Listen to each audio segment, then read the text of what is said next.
It is the job of the critic to choose. Or is it the job of the critic to be polite? I think that was cute. We could keep that in. Maybe we keep that in. All right, start the show. A critical error is an error which the OS cannot reasonably ignore. Jake Steinberg is a streamer, writer, and certified yapper. Complimentary. Peter Hunt Szpytek is a YouTuber, journalist, and certified yapper. Derogatory. These are the things they cannot reasonably ignore. Jake, it is common critic shorthand when discussing a game that they don't like to write, blank game was not for me.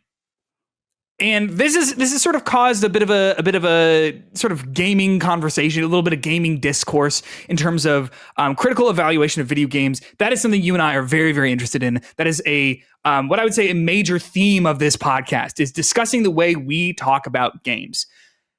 I am curious what you think about the phrase "it wasn't for me" in terms of being useful in a critical sense. It wasn't for me. It's just not for me. I don't like this game, but I need to make it clear to my audience that there are people who are going to like it, and it's not that they're not valid. It's just not for me. Now, before I go any further in this conversation, I know I've kind of set the stage a little bit here, but I saw people approaching this conversation online from so many different start points. People took this phrase and the deployment of this phrase to mean so many different things and kind of had different understandings of how it was operating. So I want to do something with the critical error audience on YouTube right now. If you would be so kind to do me a favor, it's not for me. Do you think that that phrase has a place in reviews? If you're reading a video game review and you find that the reviewer says it's not for me, is that effective? Does it tell you more about the game? Is it something that you like reading, or do you think that it makes the review worse or less interesting? I don't know. I just want to know where you start. And if you change, if your opinion develops as you listen to this, please reply to that comment and tell me what you think about it then, what you think about it now after listening to us talk about it. Okay, with that out of the way. My opinion about this conversation about using not for me, I find it to be a kind of fealty, a kind of fake generosity. When I read a video game review, I am reading it because I want to know what the writer, what the reviewer thought about a specific video game. I want them to create meaning between them and the text. And I find that when people use the phrase not for me, what is happening there? Not for me. I am reading a review about the me in question. Yeah. I find that we are invoking a person who does not exist or who cannot represent themselves in this review. Yeah. We are invoking a kind of nebulous opinion that someone else has. Someone, again, who cannot elaborate on what that opinion is, but we are referencing it. And I find that when you say something is not for me, you are saying, I don't like it. I don't like it. It's not for me. But you are implying that there is someone else out there who it is for. And I just don't find this to be helpful in a critical sense, because criticism always holds a specific worldview. But the way that this phrase feels the need to include a submission to the dominant taste or to a popular taste, I just don't know what this is doing in this particular work of art that the critic is creating. Yeah, because I mean, it's exactly what you're saying, right? Like, I'm reading this because I want to hear the perspective of this critic. You know, I want to hear what they think about something. And so, like, it's not for me. Something is going to be for nothing is for everyone, but like it probably has someone who might be interested in it or be able to find something good about it, right? Like, right. And I think that it is perfectly fine to acknowledge that, but I don't think that necessarily needs to be acknowledged in a review. I've seen a lot of people talking, you know, you mentioned like in terms of like asking our viewers to comment and talk about like where they're approaching this perspective from. There was a discourse about this week. And what was so interesting to me was a lot of the people who I disagreed with most were coming at it from the wrong perspective, and coming at it from not the wrong perspective, but coming at it from a perspective that I don't think anyone is saying. I don't think anyone's saying that you shouldn't ever say this phrase, that this phrase is off limits and you should never say this. Lock it away.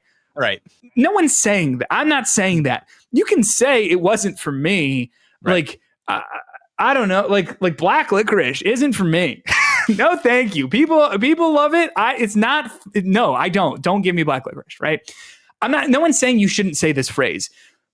They are saying, like, as a critic, when you are sitting down to write a review or to write a critical work, you are cheapening your language a little bit and cheapening your argument by sort of pandering. Feels like a strong word on the internet now. I don't think it necessarily is. I'm just going to use it anyway. It feels like you are pandering maybe to people who are going to disagree with you to lessen the quote unquote blow of disagreeing with you.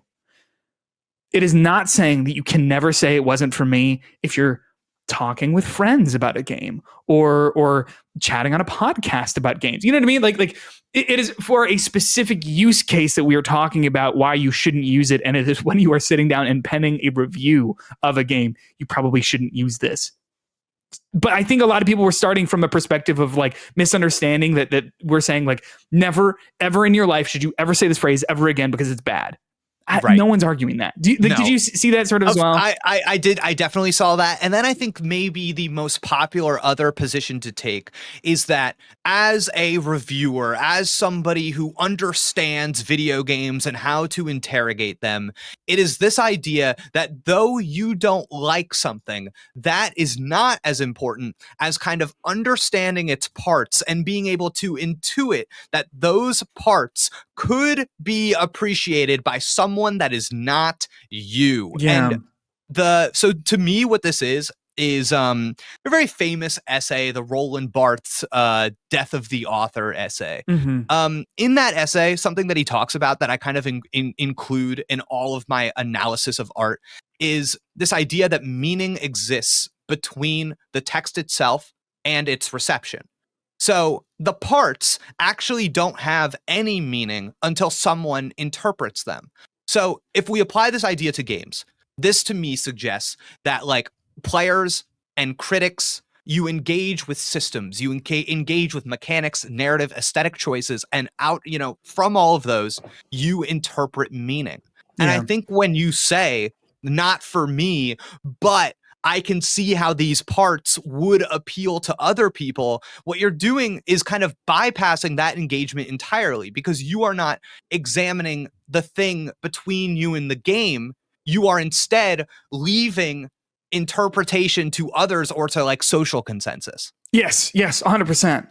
And like I think there is I'll say this too. I think this is a nuanced topic, and I think there is even a place for a phrase like this and for that kind of giving way to this sort of social consensus and like writing for an audience. I think there is space for that in games media, but I think it is important for the author to understand that when they are doing that, they're writing a very specific type of review. For example, I think a review that is written for a website that is kind of like more enthusiast media. I think writing, if you didn't like a game, but you're like, well, it's not for me. I think that's probably fine in an enthusiast review because at the end of the day, you're not necessarily trying to write something that is like a critical work for the most part. You are trying to write something that is serving your audience to sort of help them gauge their expectations on like a game, versus someone who is trying to sit down and actually internalize and write something that is a piece of art itself for it's a question of like, are you writing this for your audience or are you writing this for the sake of criticism? And I think that when you are writing for an audience, there is that more assumed perspective of, well, we have multiple perspectives here in this audience and I want to address them all, as opposed to someone who's sitting down and saying like, I want to write this as a review to understand this work better and to share what my perspective is, not work with the audience to create a general consensus. Does that kind of make sense? Do you understand what I'm getting at here or no? 100%. And okay. I think something that I'm bringing to this is the idea that not for me is kind of bending to this otherwise imagined perspective. Yes, and yes. something that you're bringing up here is that I think that more enthusiast-focused review, in a way, is bending to the perceived needs of the reader that they are imagining is clicking on their review. Yes. They are trying to serve that person in the most helpful way possible, and that is maybe different from the kinds of criticism that you and I are most interested in talking about on this podcast. Yes, 100%. Because that's the thing is like enthusiast reviews and enthusiast media in general is great. That is something that I don't really engage with that much because it's just not what I look for when I'm looking to sit down and like critically engage with games and things like that. I will say also too, like I think that one of the big problems I have with the phrase like it's not for me is that it feels like it is bowing out of making a choice. It is sort of like saying, actually, I'm not going to choose anything because like I am making the choice to say it is good and I like it, or it is bad and I don't like it. But to say like it's not for me sort of just puts it on the viewer to say like, I didn't like this, but I don't know who you are. And it's like, well, I know you don't know who I am. You're you, and you're writing about your perspective on this specific piece of art. It's so funny. There's a difference between a critic writing criticism about a game and somebody online sharing an opinion about a game. Yes, 100%. And I would say a large part of that difference is authority. And there's a what is this? I think it's called Distinction, the essay or whatever. It's okay. the sociologist Pierre Bourdieu, and he talks about how cultural authority and taste are forms of social power. And like a critic who says not for me, I think is almost like abdicating their authority. And this is so like, it's part of why I say that like not for me is like a cowardly expression, because I think that criticism at its heart is a rhetorical act. So it requires courage to claim that a work is flawed or brilliant. Because like these kinds of judgments may conflict with fan enthusiasm, marketing, cultural momentum, whatever it is. But like when a critic resorts to not for me, they're opting out of this responsibility of kind of grabbing at authority, at being the person that, no, the thing that's important is the me. I don't want to hear like, you need to say me, I am important. I am the cultural authority here. And I think that not doing this makes the discourse so much like softer. And I want to be clear about something I'm saying here too, is that earlier I mentioned that essay, Death of the Author, which is chiefly concerned with authorial intent. And if people have listened to my content before, if they've ever seen anything that I do, something that I'm so not interested in, you don't give a fuck about what the author thinks. Thank you, because I find that the meaning is formed between the reader and the text. And what the intention is doesn't mean anything to me. It doesn't change anything about how I read the text.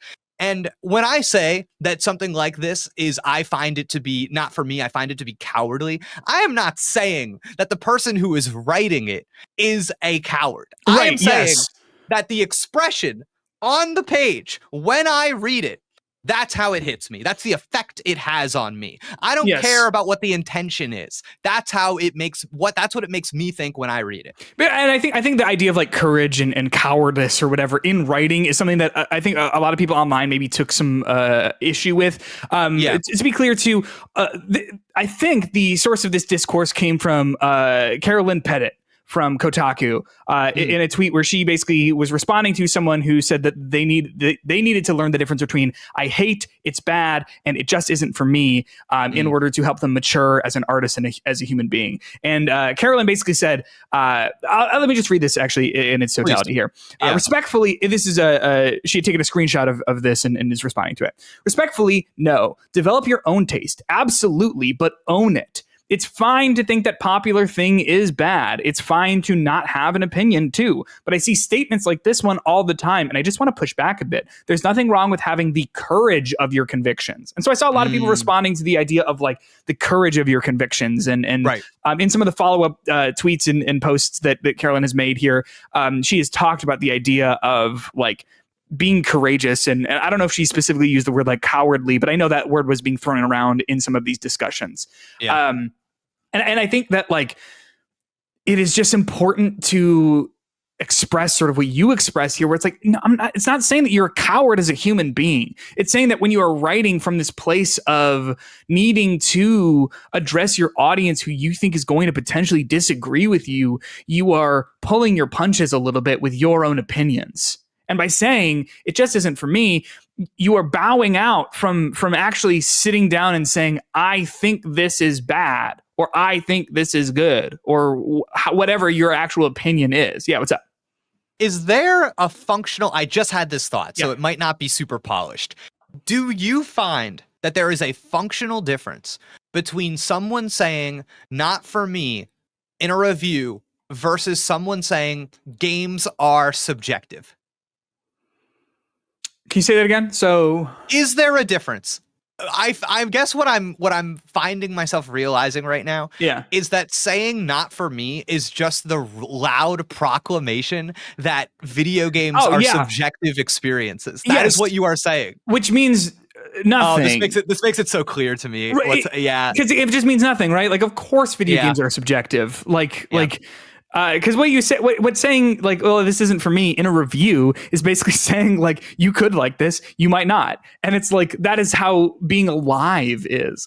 Do you know what I mean? Like, and this is what's so funny about it, because criticism is at its core. Maybe I'm wrong. No, you're not. I know what you're saying. I feel that really criticism is about translating your subjective reaction into an argument. Yes. I found this too. So like I write my video essay scripts and things like that. And sometimes I find myself with a stomach ache thinking about the way people are going to respond to what I'm saying, because I'm like, I know what I'm trying to say, but I think maybe some people are going to take this and run with it in a way that I didn't intend. Or they're going to take it out of context and misunderstand it, either maybe because they weren't paying it full attention, or maybe I didn't argue this well, or whatever. And I end up sometimes writing stuff that I don't like because I'm playing from like the back court. Ooh, yeah. Do you know what I mean? I'm playing sort of defense. Yeah. When I haven't even gone on offense. And I find that then when I take a look back and I read it, I go like, why am I cuffing all of this? People are going to misunderstand this anyway.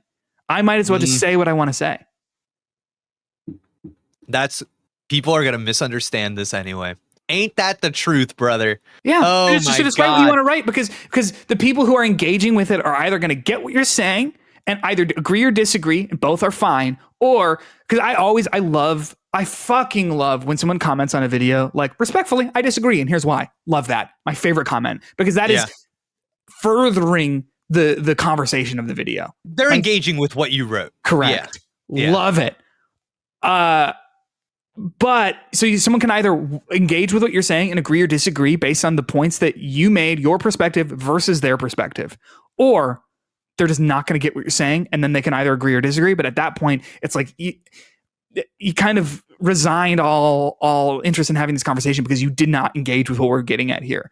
And so I'm not going to write anything for those people because they weren't going to engage with it anyway. So let me write for the people who are going to engage with it, and then they can either agree or disagree, and then we can have that relationship as someone who is making art as criticism, right? And someone who is consuming that, and then using their perspective to flesh out that conversation even further.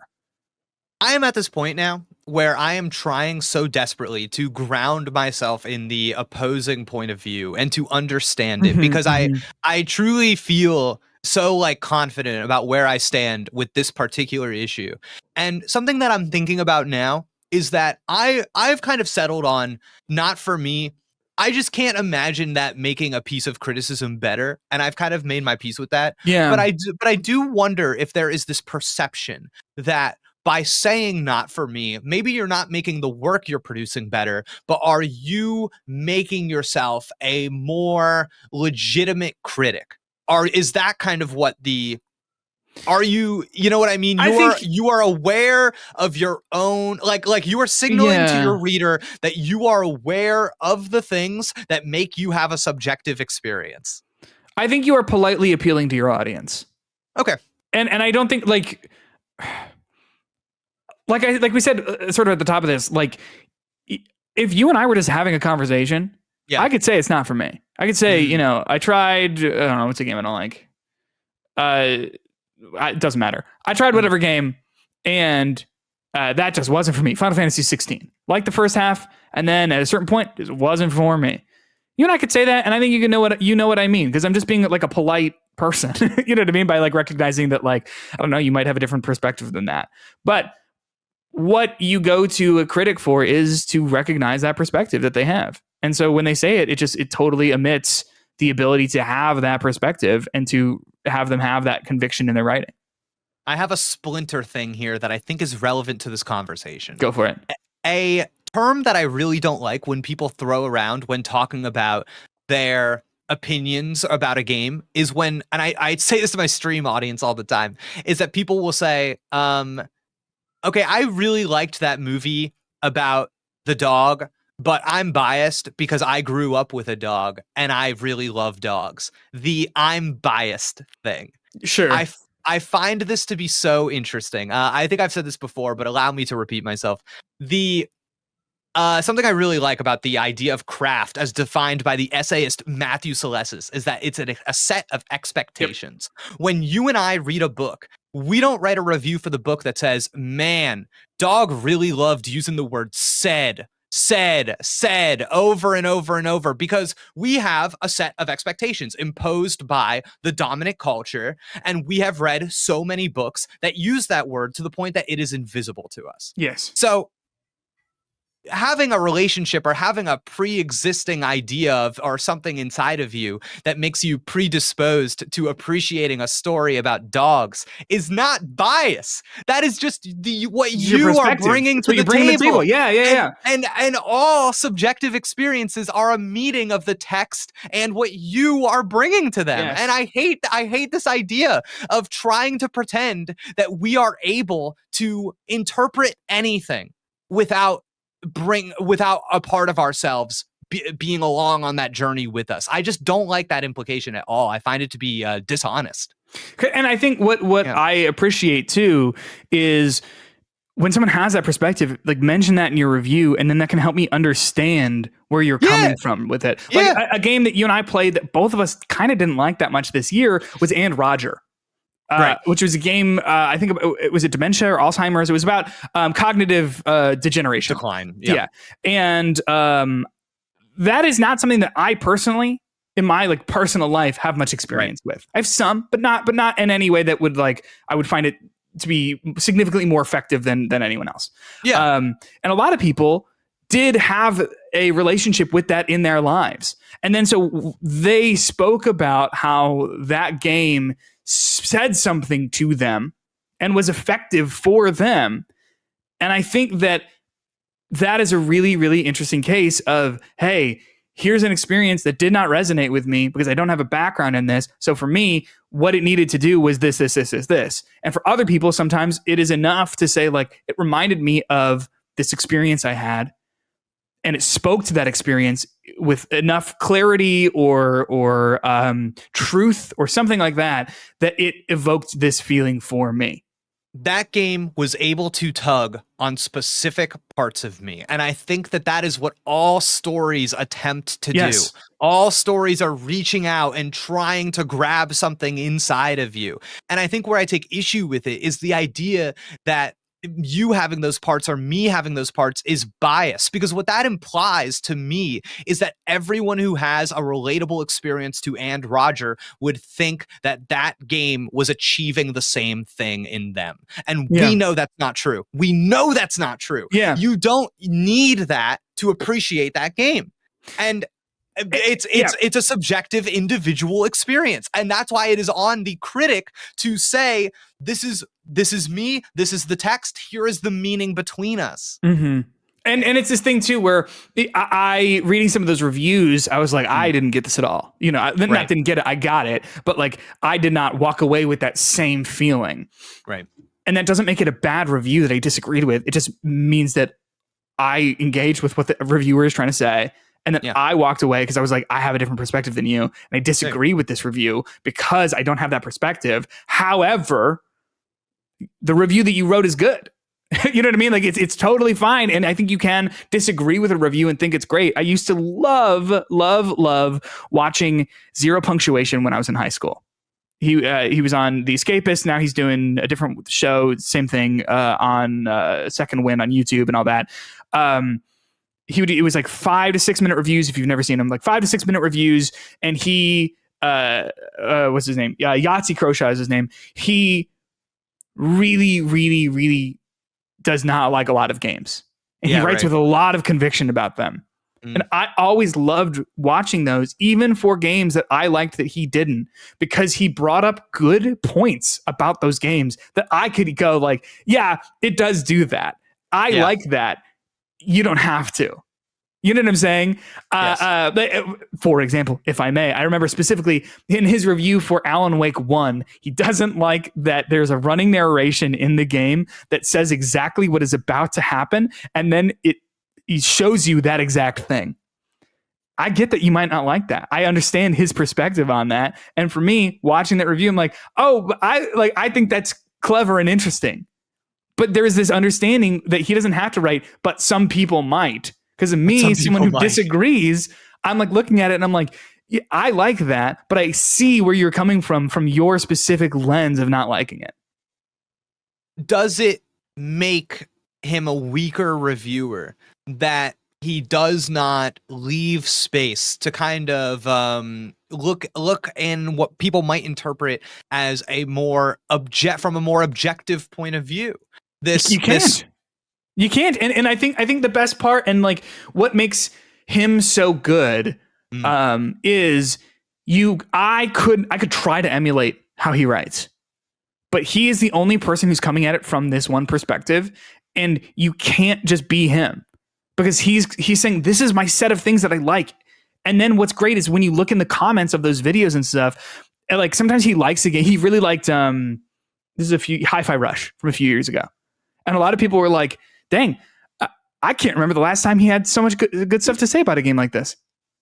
And that is such an interesting perspective then from the audience building a relationship with a critic, because you're like, I understand the set of expectations that you have and your perspective. Oh, that's sick. That is so sick. And so when a game resonates with you in this way and you feel this way about a game, me as the person who knows your taste, I have an understanding about what this game means now and what this game might be like. Does that make sense? Like Peter, yeah. Last night you sent me a voice memo, and you said you came across something in Ghost of Yote, and you said to yourself, oh no, Jake is not going to like this. And I took that as such a compliment because I couldn't believe it. I was like, wow, we don't know each other's gaming tastes that well. Like you don't know a lot about like the games that I really love. Yeah. So the fact that you were like, no, I've got a pretty clear idea. I can like kind of draw this outline of how Jake talks about things that he likes and things that he doesn't like. And I can kind of take a guess. Like that to me is so powerful. That is so powerful. Oh man. And that's, something we advocate for a lot is this idea of like, find a critic whose set of expectations you understand. Maybe you agree with, maybe you disagree with, right? Like someone like Yahtzee Croshaw, I disagree with a lot of the things he says, and I disagree with a lot of his gaming taste, but I find him a really useful critic because I understand where he's coming from. Someone we've mentioned before as well, Giovanni Colantonio, now at Polygon.com. That is someone who I really understand the things that impress him. And so I follow him and I read his reviews because I think he's very well written. But like his reviews do a lot for me because I understand the things that he looks for and the way that his perspective. And so if he likes a game, usually I'm like, that means I'm going to like this game. And I think that is what you should be doing if you want to really engage with games criticism.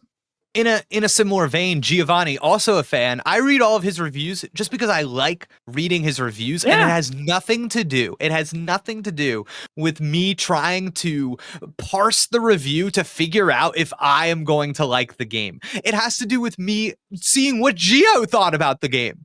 Yes. And sometimes I think Gio's a crazy person. He was so positive about Nintendo Switch 2 Welcome Tour, a game that I can't imagine enjoying, pre-lobotomy. So but did he write? Did he write? that it wasn't for him.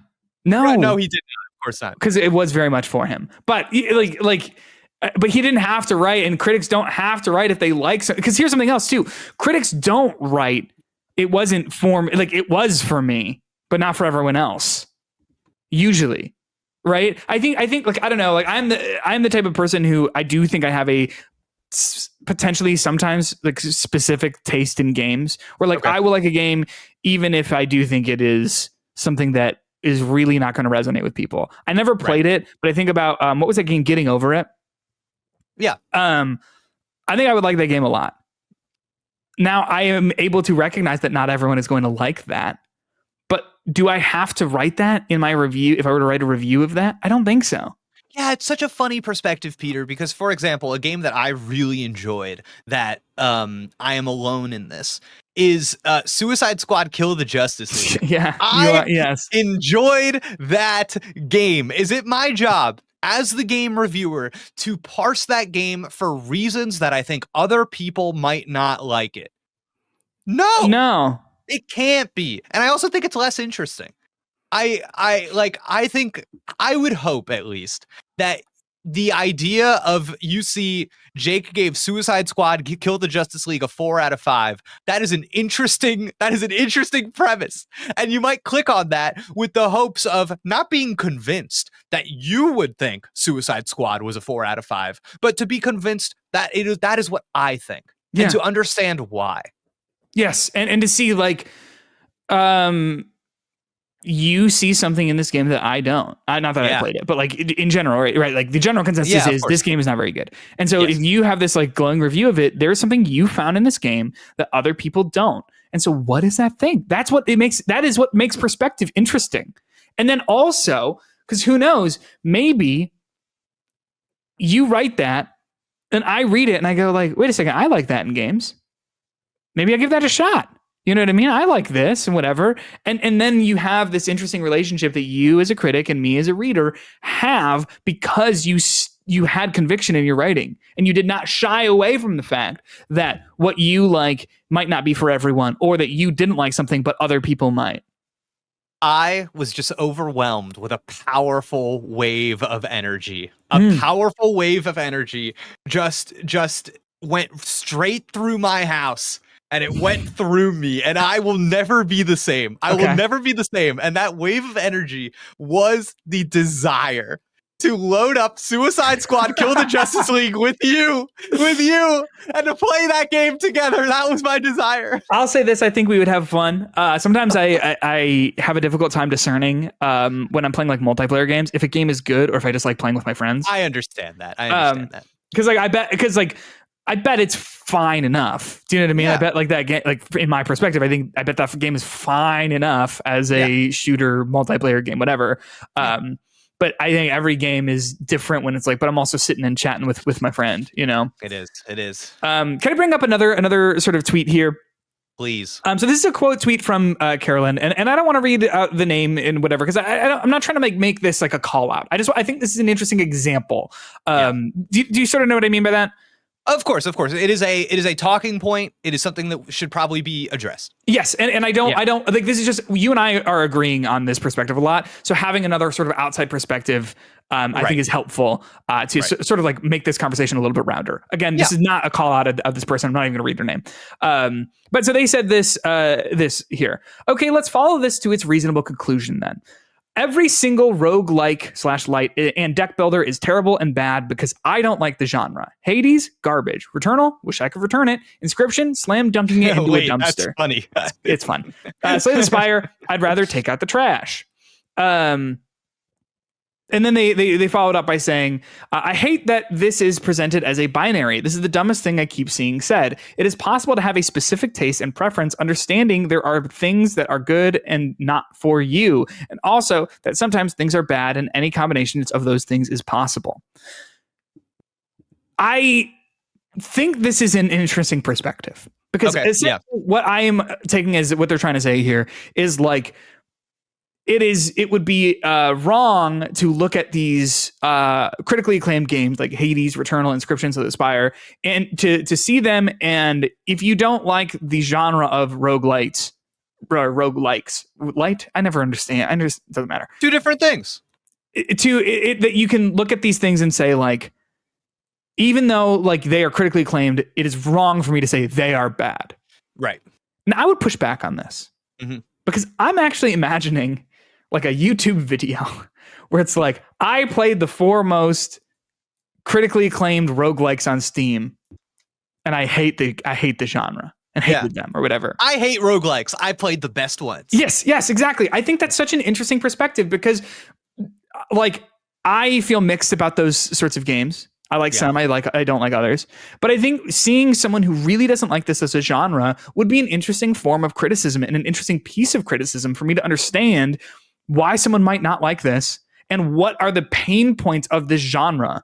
Because if you like played that game, if you played Hades and you didn't like it at all, but you look at other people saying like, oh, it's really, really good. And you're like, well, what am I missing?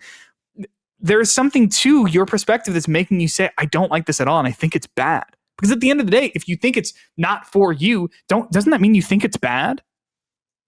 Because meaning is created between the text and the critic. Yeah. What you are bringing, your dislike of that genre, is something you are bringing to the text in the same way that we are bringing that the word said is invisible. In the same way that I am bringing that I like dogs. There is no person who is not bringing something to the text. So this idea of, oh, I'm bringing this, which makes me disqualified from reviewing it, I just find that to be insane. It doesn't, Because I also think, like, to what you're saying as well, like, okay, if you were like, I love Hades, which I believe you do. I love Hades, 10 out of 10. And like, let's say I hate Hades. Yep.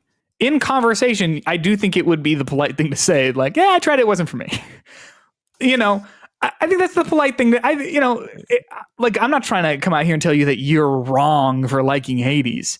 Sure. But if I were making a video or a review or whatever about my feelings on Hades, I would have to say it's bad because that's what I think. Right. And it's just, I think it is the core of this conversation, I think, is a misunderstanding in when we are supposed to speak about games in this way. Yes, go ahead. I also think something that's maybe happening there is that person is maybe too focused on the ultimate grade that they are giving the thing. They're like so preoccupied by, because I don't like this genre, I am going to say that it is ultimately bad. And it's like, and that is like unfair to the game for me to do so. Yeah. And I don't want to keep using the word cowardly here, but I have a hard time figuring out what that really is, because that's what's going on there. Well, so what I find interesting is like, okay, let's say you don't like, roguelites. Let's just stick with that. If you don't like roguelikes, it doesn't matter. Yep. You know what the fuck I mean. If you don't like this one genre, I think it is perfectly fine for you to not play those games and just say, I don't like that genre. I think it's bad. I don't want to play it. Yeah. But then I think if you actually were sitting down to review a game from a genre you don't like, that is something. That is like that is a perspective. And now you've played it and you understand the game, and you can now give your perspective of like, is it good? Is it bad? Here's why. I don't like roguelikes and I liked this game. I do like roguelikes and I didn't like this game, or any of a combination of that, that's an interesting perspective. There's something to that. And yeah, I just think that if you are not willing to actually just write with conviction and write with courage, as we're saying, then I think you're missing out. Yeah. And you know what's really ringing in my head when you say this is that we actually do the inverse of this all the time. Hades is kind of famous in the roguelite space for being the roguelite that got a lot of people to say, I don't normally like this genre, but. Yeah. And then you think about like a Fire Emblem 3 Houses kind of thing. It's like, I don't normally like this, but. Like, we do this all the time. It actually is very relevant to have people like this talk about these games and review these games, because you don't know what they're going to discover. Yes, and that's the thing. It's I think as a critic, it's important to challenge yourself to try new things, because sometimes you prove yourself right and you go, not for me. And then sometimes you play a game and you're like, I can't believe that I liked this. Great example for me, Metroid Dread. I don't like Metroidvanias really. I have no great love for the Metroid series, as has been well documented on our podcast. And I believe on our bonus podcast as well. If you're interested, patreon.com/criticalerror. You can find us there. We do a bonus episode for $5 a month. We'll talk about that more a little bit later. Man, but $5 a month and every single week there's a bonus episode. That's it's crazy. It's literally double. It's literally double. It's double. Yeah, double. Man. But I don't like. I went into Metroid Dread being like, I don't think I'm going to like this. I had a plane ride and I had $60, so I was like, fuck it, let's give this a shot. And then I walked away being like, I think it was my second favorite game of that year, because it was like I took a shot on something, and I really like what this game does specifically within this genre, in a genre that I still don't really like that much. I feel the same way. But it's doing something. It's doing something specific that does resonate with me. And if I had to sit down and write a review, I'd have to replay it, of course, and like really sit down and figure out what those things are that I like about it. But like, I think that's the interesting perspective of, I don't like these normally, but I do like this. You know, there's a piece I wrote for my blog, jakesteinberg.substack.com, and it's called "What Gamers Call Hard." Oh yeah, yeah. And something that I've noticed that I think is related to this conversation is that there is a kind of video game that people in games will refer to as like a difficult game. I think most people will probably immediately think of the Souls-like. Yeah. And that's reputation is wrapped up in being hard. And something that I kind of put forward in this piece was that I actually think that those games are not hard. I think that they're punishing, and I think that the real hard game is the game that, when reviewed, comes with a qualifier. It comes with the reviewer, again, bending to something. So if you think about reviews for fighting games, if you think about like a Street Fighter, or if you think about not a fighting game, like a League of Legends, or if you think about like Counter-Strike, these are games that I think right now, as I bring this up, I think it's easy for somebody to identify as like a difficult game, but we remove ourselves from that conversation. And instead, I'm sure you've seen this. Now, I'm no fighting game expert, but that kind of thing. I'm not competitive. And then maybe bring that review to a place that is acknowledging that they are maybe not the right person to be saying what this game is to the most important crowd for that game, or what we've decided is the most important crowd for that game, as if their perspective interacting with the game is not enough. It's not enough for the critic should know, will the pro fighting game players like this game? Yeah. You see how this is like the same but different? Yeah, and it's interesting too, because I imagine that, like, I'm imagining there might be a comment or two on this video about like, well, Jake, you said that, was it context doesn't matter, or like, you were talking about like death of the author, stuff like that, like, and you're like, but here you think the intention of the critic does matter, and it's like, right, because the intention of the critic is the point of the critique. You know what I mean? Like, that's interesting. I will also say that like my intention is only ever sussed out from the work. Right. Well, so that's what I'm saying. So if the work is about my intention and what I'm bringing to the table, then inherently that is the text, and that is the important part of the work. But so, I just wanted to sort of comment on that, because I was thinking about that. It is important to, I think, bring your perspective to the table. And I think the second that you are like, give up on having an opinion and give up on bringing your perspective in favor of just an represented audience, and not that it's not represented in the people who are going to maybe read your review, whatever, but like, they're not here with you as you write this. So write what you think about this thing. And listen, I'm not a crazy person. I know how it sounds. We're both crazy people.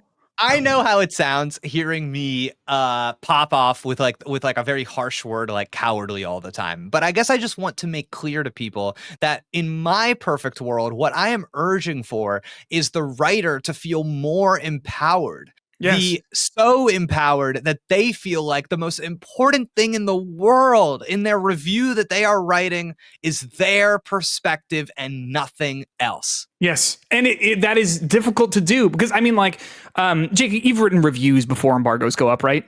Yeah. There is this feeling that you have Oh God, your yeah. review where you're like, I want to be respected by my peers. Yeah. And I want to have the right game Yeah. opinion. Right. You know what I mean?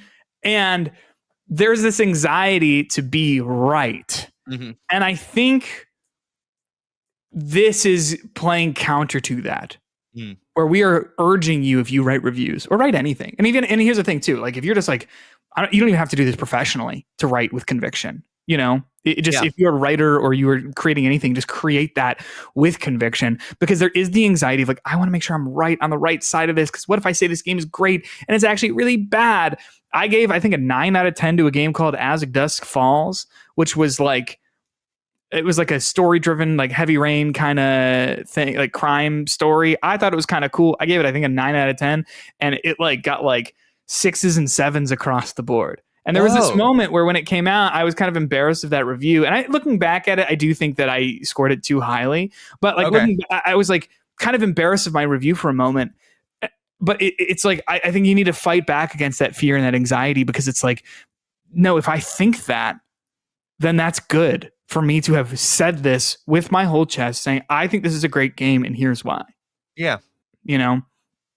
And it can be scary to do that. And it can be scary to confront that, because that's how putting yourself out there with your opinion works.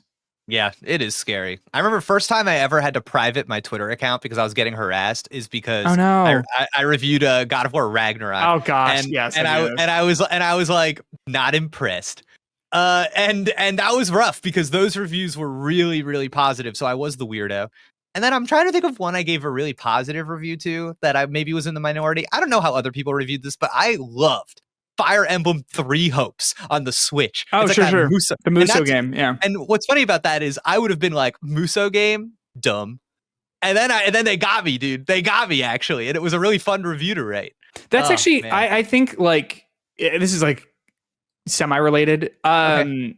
I think it's interesting when a sequel or like a follow-up to a game, or maybe like a spin-off of a game you like, is a complete different genre. Like I feel that same way. I mean, it's another Muso game, but the Persona 5 Scramble, I think. Strikers. Yeah. That is also a Muso game, and it's just like fully a sequel to Persona 5. And that was interesting because like I remember playing it being like, I kind of wish this was just the turn-based stuff, because like that's what I like more. But it was interesting as an introduction to that genre that I would have never tried, you know? Because it's sort of what we're saying about, like, you know, going back to whatever we were saying about Hades, where it's like, no, like sometimes you are forced to play a game from a genre that you imagine you might not like, and then sometimes you play that game and it turns out maybe you do like that. All right. Oh God, this conversation is just making me want to talk about games. Yeah. I'm literally like, man, Fire Emblem 3 Hopes, having a balance that was like, instead of a strategy game into a talkie game, which is I think like slow game, having like Persona talkie, I'm talking to my friends, into action game, mowing down troops. I actually really like that balance. Yeah. You know what I mean? I was like, damn, this is like feeding into each other in a way that I'm like, I need a little break. Oh, nice little break. Ooh, good. Okay, now I want to do some killing. Now I'm doing some killing. So I like when a game has like multiple sort of genres confined within it. I think Persona is like a really easy example of this, of like what I think works about that game so well is like it is such a change up in a way that like really works, where it's like the second that you are like, I'm so sick of doing this fucking dungeon crawly, like turn-based combat stuff, you're like zipped out of it. And it's like time to do a life sim, and time to be really invested in my friendships and how much money it costs to get on the train, you know? What would this podcast be like if we just talked about video games like every other video game podcast? I think it'd probably be worse. No, I mean, not worse. I just think like, if I may peel back the curtain a little bit, what I appreciate I think we're getting close to the end, so I think the people that are still here are like interested. Yeah. I think, like, to peel back the curtain a little bit, what I think is actually good about our podcast is actually like the conceit of this episode is that I do think we speak strongly about what we're talking about, and we speak with conviction, and sometimes that rubs people the wrong way, and that's okay, because you're welcome to disagree with us if you are really excited about that Kirby Air Riders Direct. But if you are not, then like, you know what I'm saying? Like, I think that there is a level of like, okay, I might disagree with these guys sometimes, but I understand the perspective because they are speaking with with the truth that is their truth. You know what I mean? Right. As opposed to just sort of saying like, well, that Kirby Air Writers Direct wasn't for me. Peter, I've written a piece for us this week. I would love to hear your piece before you read it, though. Please. I would like to tell our viewers, our listeners, wherever you're consuming this, that we do have a Patreon. Patreon.com/critical error. You can become, you can join our nation for just $5. You get, again, we mentioned those bonus episodes every single week. We talk about things. This week we talked about Taylor Swift. We answered some Patreon nation questions. Yeah. All sorts of things all over the place. I love those bonus pods, and the feedback that we get on those bonus pods is generally very positive. So if you're interested in more from us, patreon.com/critical error. You can join our nation for just $5. You can also join it, I think, for $2 if you just want to support, but you don't get those bonus episodes. So the $5 is the way you want to go. That said, we do have a list of our $10 tier of critical error royalty that is growing week to week to week. Jake, can I read you the names of our royalty here? Give me the names. Connor Truelove, Andrew Bokar, Danny Disaster, Sam Cedar, and Jacob Richter. Thank you so much for Jacob is a new addition to the royalty, so I will get that name. I promise you. Thank you so much for supporting us here, Jake. You have a sound prepared for them. Play the sound. Connor Truelove, Andrew Bokar, Danny Disaster, Sam Cedar, Jacob Richter. Yeehaw! Wow. Yes. Truly incredible. Jake, Wow. Yep. I would love to hear your piece. All right. I think what I want before I read this piece is I would like to activate a different kind of vibe. So what I'm gonna do before I read this piece is that I'm gonna have a little transformation. If you'll go with me on this, I'm taking my headphones off. Taking the headphones off. And I'm putting my hat on. I'm putting my ball cap on. Now I am a different kind of Jake on the pod. Yeah. I want a little bit of a different vibe. I think I need to protect myself as I read this piece. So I'm putting a little hat on. Okay. Just a little layer vulnerable. Vulnerable. But here's the thing that I like, Jake, about when we read these pieces. I've been working on trying to be a little bit more vulnerable with my written work on here. Mm-hmm. And what I have really appreciated is when I do share things, you are always so open to it. And I also think that our audience, the ones that I'm always like most worried about is when people are the ones that people like comment like, wow, I really love the essay this week. So please understand that support is also coming your way right now. Thank you very much. Let's hear it. I am a warrior. This is not something that people like about me. They say they do. They always say that they do, but only the idea of it. When the word is distant, when it is unthreatening, we need people like you. I've heard that a lot. And I believe people at first. They tell me that somebody has to speak when others look away, that someone needs to act when the world allows injustice to pass unremarked. But this admiration exists only until I do exactly what they claim to value. And then suddenly my standards, my unwillingness to bend or ignore become a problem. I think that having principles means that someone is always going to get hurt. Someone's going to feel small. Someone will be forced to see themselves reflected in their own failure. And so I'm asked to compromise, to lower my gaze and pretend that what is wrong is tolerable. I cannot count. Sincerely, dear listener, I cannot count the amount of times someone has said to me, can't you just get along? As if my refusal to accept some form of mediocrity is a moral failing, as if disagreement is violence, as if integrity is optional. I learned early that admiration for a warrior is often admiration for the idea of a warrior, not for the work it demands. Let me take you back to something I think about a lot. When I was in college, this manifested one night in a way that still haunts me. I'm in my dorm room and I hear tires screech outside and a voice calling in distress. Without thought, without calculation, I run. My girlfriend follows slowly behind, her feet uncertain down the steps. In the parking lot, a car door is opened. A body is pressed on top of another. There is a struggle. I leapt in. I pulled one person from the other and held them apart until the car peeled away. The driver, tears down their face. Thank you. I'm fine. I'm fine. After the police came, after the adrenaline faded and the night quieted around us, I looked up at the dorm. Endless square windows, lights on, lights off, hundreds of people inside, just like me.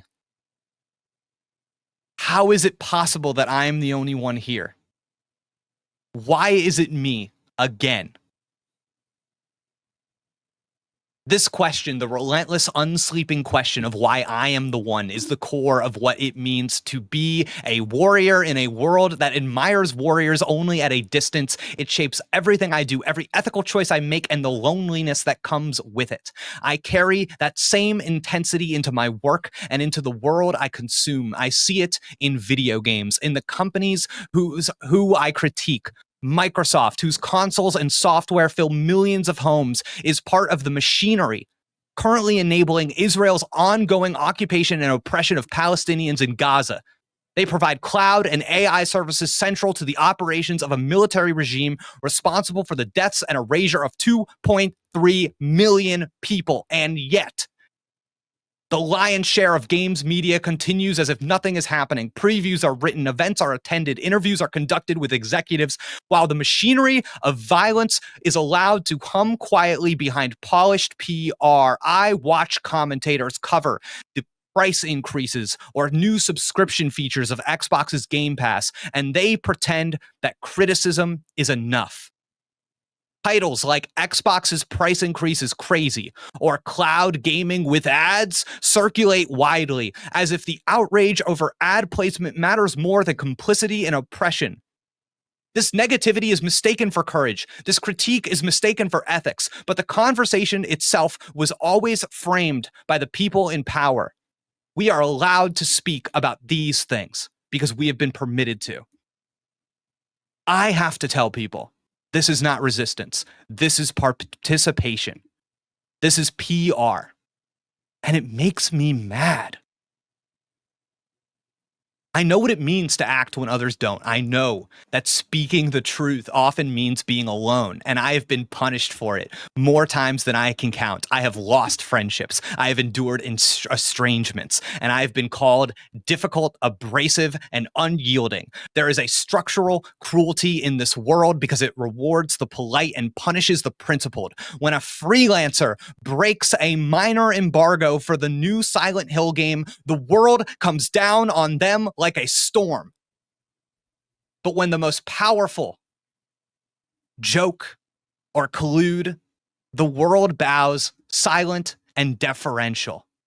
Punching down is always acceptable. It's fun, even. Punching up is dangerous. So people keep making excuses, keep punching down, and keep telling me, someone with no platform, why I need to shut up or adjust my point of view. And they love to tell me that I don't get it. Please tell me that I don't get it one more time, because I don't care. I am still willing to act. I cannot not act because the alternative, silence, is complicity. Because if someone must take responsibility and if someone must be a warrior, then it is better to bear the cost than to avert my eyes. I am not looking for applause. I am not looking for admiration. I want to live in a world where everyone is doing this and where the majority cannot hide behind a comforting lie of what they think they can or cannot do. These are self-imposed rules for self-imposed cowardice. I am a fucking warrior. It is not a compliment. It is a wound. It is a loneliness that is inseparable from my ethics, inseparable from my sense of justice, inseparable from the way that I love this world fiercely, impossibly, and relentlessly. And if the world finds that inconvenient, if it whispers behind my back that I am too much, that I ask for too much, and that I demand too much, okay, this is what I have chosen. I have chosen the pain of being one like this, of being somebody that does not look away. And in that choice, there is a clarity. There is a freedom, because I know without a shadow of a doubt, I am a warrior and I am hated. Thank you. Wow. Jake, I thought that was really powerful. It's funny, like, I didn't know where it was headed, but before you got there, I was like feeling the parallels. Do you know what I mean? Because I understand what you're saying, and I understand because I encounter this as well in my personal life. Because I'm not like much of a like. I feel like sometimes maybe this is wrong of me. I feel like I don't speak up online a lot about a lot of stuff because I find, as we sort of were even mentioning earlier in this episode, I think maybe in our bonus podcast too. Oh, it was in our bonus podcast about like the idea of I don't know if social media is necessarily made for people to be able to hold multiple things in their hands at the same time because of the limited, like definitionally limited scope of posts and things like that. And but I run into this in my personal life as well, where sometimes like advocating for stuff just is not comfortable or is not polite maybe. And as you say, I think towards the start of this about this idea, can't you just get along? And it's like, well, it's not about getting along. I can get along with anyone just fine. But there is a certain line, I think, that shouldn't be crossed. And when that line is crossed, the answer is no, I can't get along with this person. And it's not to say I'm not going to be polite, maybe, or I'm not going to be nice, not polite and not kind. I'm someone who believes you don't always have to be nice, but you should always be kind. And I think that you, in my opinion, and in my experience with you, you are someone who behaves that way as well. You don't always have to be nice, but you should always be kind. And I think you are kind, but I think a lot of people confuse the idea that like pushing back on someone when they say something like this is not kind. And I think it is kind, because I think when you push back on someone about stuff like the Microsoft BDS stuff, you're advocating for people who are not being advocated for. Right. And it is frustrating. And it's frustrating because I think that the immediate response to that is like, well, what do you want me to do? What do you want? Like, what can I do? I'm just me. I cannot fix this problem. And I think the thing is like, no, Jake, no one's you're saying like, no one's asking you to fix this problem, but there are some pretty small things you can do that are small in the grand scheme of things, but that do help. Yeah. You know? Helplessness is a feeling. Powerlessness is an illusion. We all have power. We all have power. And I understand feeling helpless, but you are not powerless. Yes. And it's this funny thing where it's like, I think the thing that I'm most attached to in this piece is this idea of we like that you are this until you are this. And yes, 100%. If I may, please. Hearing that reminds me of what's going on with what's her name, Greta Thunberg. Yeah, Thunberg, where she was this like symbol for like, oh, look at this kid, and she's like doing all this great climate change work and all this stuff, but like because that was polite, and because that's a thing that is like, in my opinion, really easy to get on board with, like just passively to be like, yeah, climate change, go ahead, you know, we got to stop littering, whatever. That's so easy. But then the second that she started to actually look at what needs to change in the world. And because I don't know if her desire to speak out against the genocide and everything like that comes from a place of climate change, but I think you can see where you go from starting at climate change to being like, but war is, you know what I mean? Like I can see how she gets there, but then the second that she leaves the very easy way of agreeing that like we need someone to advocate for climate change, the second that she leaves that and sticks up for something that is a little bit more high point of entry, people do not fuck with that. And I think that it's exactly what you're saying. Correct me if I'm wrong. That feels like exactly what you're saying, where it's like, no, we like that you advocate for stuff until you do the advocating that we say that we like. And it makes me uncomfortable. And I think like it's tough when we talk about these huge big things to like make them small and kind of really understand what I'm talking about. And when I talk about that story about it being at college and seeing a sexual assault in progress and stopping it and looking up at all the windows and being like, how I heard this and I came down, how come nobody else is here? And that's how I feel constantly. There was maybe a couple of weeks ago, I saw somebody that I follow on Instagram, a friend of mine, mourning the loss of life of somebody that I found to be a little distasteful, somebody that maybe would have said horrible things about me. Yeah. And I messaged them on their story and I said, how could you mourn this guy? Mm-hmm. And she messaged me back and she said, Jake, I don't want to fight. Can't we just agree to disagree? And I thought that was fascinating. The way that agree to disagree, I think, is this kind of often weaponized phrase, and how it is like this, somebody who I think would have admired the way that I talk about like politics and existence online is now telling me, because I'm at her door and I'm saying, I am actually going to challenge you on this thing that you're doing right now. Now it's a problem. And I think that is something that really breaks my heart. I'm trying to like, there was a lot that you sort of unpacked here. Something that I really appreciated, and I think this is like an inside baseball kind of thing about like games media, but when you mentioned like, you know, genocide, whatever, but God forbid a freelancer who's new to the games industry breaks an embargo, the fire of hell on every podcast for an entire week will be brought down on this woman who made a mistake. This will change our relationship. Freelancers. This is going to make it so hard for freelancers in the future. Someone said they single-handedly changed the relationship between PR and game press forever. The dog pilot. These didn't. Can we be real? And really, before you go on, I just wanted to make clear my point with that was a part in the essay where I was trying to make a point about punching down and who we allow ourselves to challenge. And I think that I'm somebody who's allowed to be challenged, but there is this kind of amount of clout that once you have it in your possession, nobody's challenging you anymore. And it falls to, you know, somebody like me.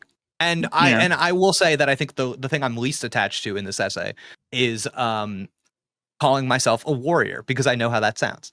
And so that was something that was hard for me to get over, and I decided to get over it for the sake of this. But it works. It works. Okay. And I think there is I think you're allowed to feel a way about yourself. And I think that it's vulnerable to be like, I think about myself this way. It is vulnerable, but I appreciate that you had it in there, because I think it makes for a better essay.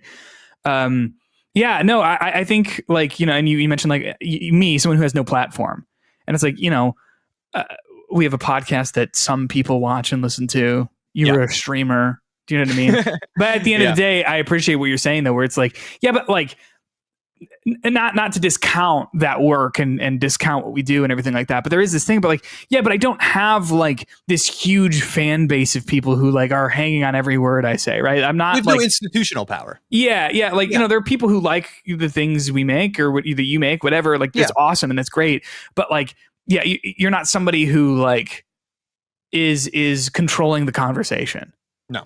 And so it is really easy to look at someone like you, and if you are being like a little quote unquote like too much or annoying about whatever topic that you are talking about, it's very easy for someone who is just a few steps up from us on the ladder to sort of just like shut that down and kick down, and it's like fuck off, and it's like, okay, cool. But what I think is interesting too is I think a lot of these people probably wouldn't even like there's this like fear about like losing their fan base if they talk about this, that, or whatever. And I think like you just won't. And maybe you do in a small way, but I think largely most people are down to do whatever. Because it's okay. Like, I mean, like, let's just talk about like Xbox games, right? Like, if you're like, we are not covering Xbox games on this channel or on this, podcast or whatever. I don't know if people are going to completely dip out on you because I think most people are going to be like, well, I guess I'll just get that news elsewhere. And I want to be clear here that there is a level of engagement that I am looking for from other people on that particular topic. Yeah. That like we can't even have an honest conversation about not covering Xbox games because I still need people to stop posting foamed mouth excitement for the new Oblivion remake. Yeah. Like I like we are so far from having that conversation. From like, do you need to accept that invitation from Xbox to go to the Fallout 76 event this year? A game that there is no way that is doing anything for your platform, for your viewership, for your audience. There is no way that is about upholding a relationship to that corporation more than you are interested in upholding solidarity with a group of people who needs your help. That's what that is. And I know that sounds intense. That is what this essay is about. That is like, this is how I feel. This is how I feel. No, and I really fucking appreciate you writing this because this is something you and I have actually talked about where we're like a lot. And people in the Discord server, which you can access if you're a patron, have talked about like, oh, like we would love to hear your thoughts on this. And sort of our response to that is like, not that you don't, but it's like, it's not going to be, it's going to be a really frustrating episode for us. Yeah. And it's going to I think it's just not going to be the type of productive conversation that I think we want to have about it because we are feeling not productive about it. We're feeling extremely frustrated by the way that games media has, I think, let us down in this way. Yep. And so it's like, if there's a way that we can frame it that isn't going to just be the single most depressing thing of the year, then maybe. But what I'm saying is I appreciate you bringing this to the table because I think this is a great way to bring this up and talk about this without us having to do an entire episode on it. I mean, and again, we might eventually, but like, I just appreciate you broaching this conversation in this way because it gives us an intro into it. Yeah. Then we can wrap up. There's a piece on Aftermath months ago, much earlier in this year, written by Autumn Wright, and at the bottom of gonna mention this. I'm so sorry. I had no idea about the BDS movement until this piece went up. Okay. No idea. Cool. Literally, I'm sitting on the couch. Oblivion goes, ba-bing, it's downloaded. I get the notification on my PlayStation. As I have clicked on, I'm on my phone waiting for Oblivion to download. I click on this article and I like read the first line. I don't remember what it is, but I read the first line and then Oblivion downloads. And I'm literally like having this moment where I'm sitting there and it feels like there's an ocean between me and all of this. Cause I'm like, I've taken the lid off of this and now I have a choice. Yeah. I can put the lid back on and go back to playing a video game that I really want to play. Wow. Or I can read this and I can't put it away. I can't turn it off. So I was like, I got to read this. So I read it and I thought it was excellent. You were saying, I'm so sorry, Autumn Wright. There is maybe in like the closing paragraph of that piece, she actually names me at the end of that piece and gives me flowers for being a prominent person online that like talks about this kind of thing. Yeah. And I remember feeling so emotional when I read that. And part of it was to be recognized in that way among other names that were particularly, sources of inspiration for me. Mm-hmm. But then the other half of that is it not a failure of games media that I am on that list? Oh, I see what you mean. In reference to what you were saying before, you're like, I have no platform. Is that what you mean? I almost like, is it not sad that it's me? Is it like, no, I totally know what you mean, where it's like honored to be included and to be thought of, but also like when I'm looking up at like, here are all of the people who I want to speak about this, who would actually be able to say something that might be able to inspire some sort of change, you know what I mean, within their audience or whatever. It's frustrating that I know what you're saying, that it's like, well, it's me. Always punching up, man. So yeah. So that's it. What a pod today. What a pod. If I may, one more thing. Please. What I appreciate, I think, about your essay here, though, is that I think turns around even back into the topic that we're talking about. It does. Yeah. But like write with conviction. Yeah. Be a person. And this is like when we talk about like, this is where I think people get like weird about hearing like, oh, like you're writing cowardly, you know, you're writing like a coward or whatever. We're not talking about as a person. We're talking about be someone who has conviction. And then also I think that does extend into your life though too. Be someone who has that conviction and find those convictions. And those are going to show you who you are as a person. Those are going to show you as a writer, who you are as a writer by just writing strongly. So. And you mentioned like, you might feel, what did you say? You might feel powerless, but you're not. Oh yeah. Yeah. You can feel helpless, but you're not powerless. Yes. Personally. Yeah. I made a video because I was feeling helpless. Yeah. Now is the Wolfenstein video that I made.